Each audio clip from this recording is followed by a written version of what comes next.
Welcome to Boots on the Ground, the podcast that takes you behind the scenes of the retail real estate industry. In this episode, we dive deep into the world of RetailLive, a unique and efficient trade show that's really changing the game for municipalities and retailers both. So join us as we explore a few of the key differences between RetailLive and the, more familiar or traditional ICSC conferences. And of course, hear firsthand insights from the retail recruiters and experts who we have attend those events. First off is Lacy Beasley, the president of Retail Strategies and an ICSC board member. So she'll let you know what the difference between these two events are and that you should probably be attending both. Several communities will develop a comprehensive plan with target industries that they want to go after or focus on. And if their target industry is something in plastics, aviation, manufacturing, there's often a trade show that allows them to attend those shows and proactively reach out to the investors and decision makers around those target industries for a recruitment plan. So if a community identifies retail as a target industry that they want to go after, what are the next steps? If you're going to look at the largest retail trade show in the country, or even in the world for that matter, you might think about ICSC Las Vegas with about 27,000 attendees. Now, ICSC has several regional shows as well, where you can show up and visit with retailers, developers, and brokers and industry decision makers. But the trade show that we like to attend that might not be quite as well known yet is called RetailLive. Where Retail Strategies attends several ICSC shows, we also attend RetailLive.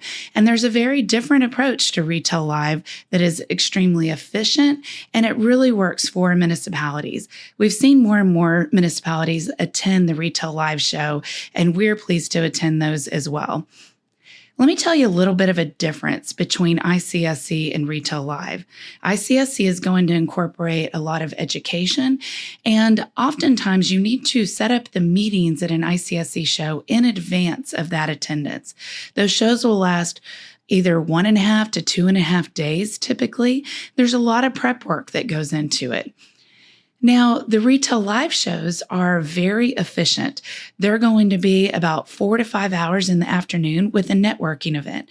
And you do not have to set meetings in advance. In fact, it's discouraged. The way that the format is set up is that each retailer will have a table, and it's like speed dating. You go up to the retailer's table, you spend about 30 seconds talking to them about their brand and your community, and then you follow up with them afterwards. And the key to this is all about follow-up and FaceTime. There are about 6 shows with RetailLive across the country, and we attend all of them. One of the largest ones is in Orlando each year. There's also one in Austin. Those are probably the largest. The one in Nashville is certainly growing. And there's several locations that you can find on the RetailLive.com website. Now, 2 ladies who are phenomenal, who I have deep respect for, run this entire organization. We have Stacy Mooney and Erica Darling. So I encourage you to consider attending a RetailLive if you never have, or if you work with Retail Strategies. Certainly, we attend all the ICSC shows and RetailLive shows on behalf of our client communities, so we can save our clients time by attending on their behalf and reporting back afterwards. But the key to all these retail trade shows, any one that you want to invest in and spend time at, is all about FaceTime. It's showing up repeatedly and getting FaceTime with the investors. Whether it's ICSC or RetailLive, we're still seeing public sector participation being only about 5 to 10% of the overall attendance. A lot of the attendance you're going to see are the real estate managers that are the key decision makers, but also the brokers, the developers, the franchisees. So I always encourage you when you attend any conference to think beyond the scope of just the individual brand that you're trying to recruit to your community and think about all the decision makers that are involved. And I would say that is the hardest part of our industry, is knowing that tangled web of who the right person is to talk to about the right brand. So if you have any questions about these retail trade shows, please let us know. Next, you will always hear a recap from our team members who attended the shows, and they'll give you a full rundown of what they're seeing as far as boots on the ground today and the trends we're seeing that are really current and relevant to these retail brands and these retail trade shows. Okay, Megan, you recently went to a RetailLive. Can you tell me where it was and who you met with while you were there? Yes. So my name is Megan Jimenez. I'm the retail recruiter for the Southwest Territory. I cover Texas, New Mexico, and Colorado. I recently went to RetailLive Austin, and I met with retailers, brokers and developers, real estate managers, and regional franchisee users. Okay, now there's multiple RetailLive shows, right?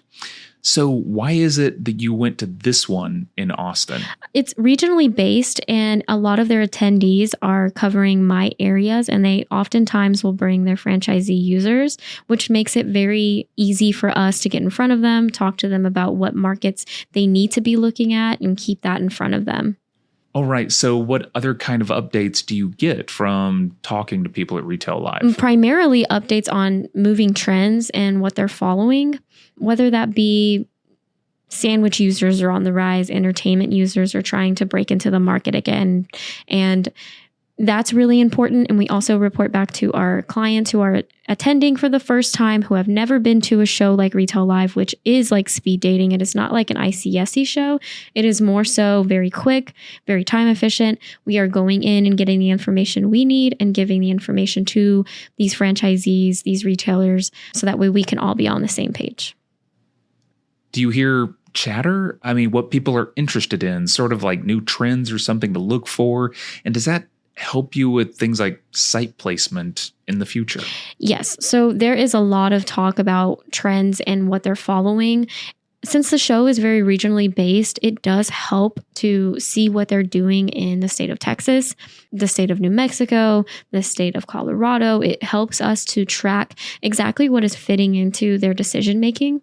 It helps us to see that things that we once thought they wouldn't look at and they wouldn't consider are now on the forefront of, yes, we want to see it. We want to know about it. Keep us up to date.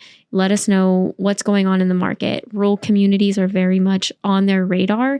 And that is something that we need to definitely keep in front of them and remind them that these communities have what it takes to handle the size and concepts that they're pushing out and trying to keep on our radars as well.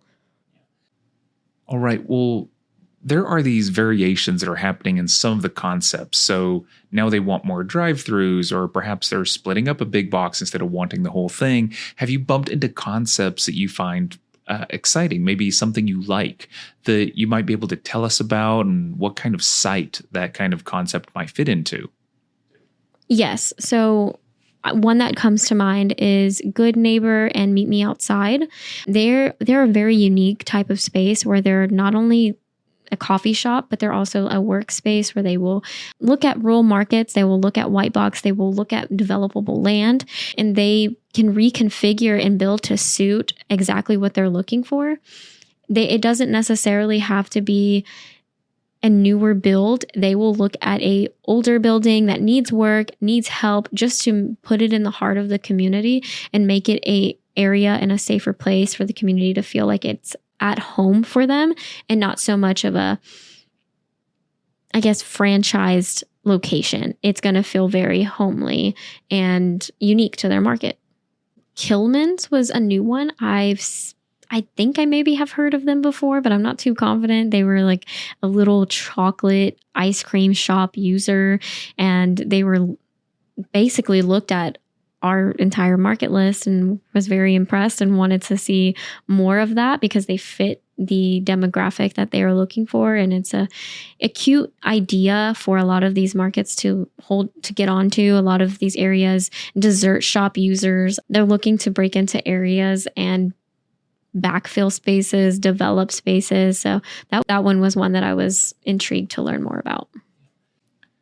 All right. Well, Megan, once you get back from one of these events, I know that Retail Strategies and our recruiters specifically update our clients, but what does that kind of update and feedback look like? What's the expected time until we can kind of get a better feel for really how a retailer may respond to a community or a site? So as soon as we get back, we work on our retailer update. That typically looks like, I would say maybe a 3 to 4 week turnaround, just because in the same time that we are working through all of the notes, we are also following up with them about if and when they said yes and maybe. Sites are put in front of them and we are awaiting feedback, and we're getting the most accurate and up-to-date information. That way we know exactly what we have to work with. We know the timeline that they're looking at. We know if a retailer is looking to expand into the area in a 3 to 6 month time frame, or is it more like a 1 to 2 year time frame? So that helps set, I think, expectations for not only the retailer, but for our team and for the community. And it helps us all gauge the pulse on where we're going to get from point A to point B and how we can help. All right, that's it for this episode of Boots on the Ground. We hope you've gained just a slightly better understanding of the power of RetailLive and the valuable insights that can be gleaned from these targeted trade shows. Remember, stay tuned for more insider perspectives. Like us, rate us, review us. Now, until next time, keep your boots on the ground and your eyes on the horizon.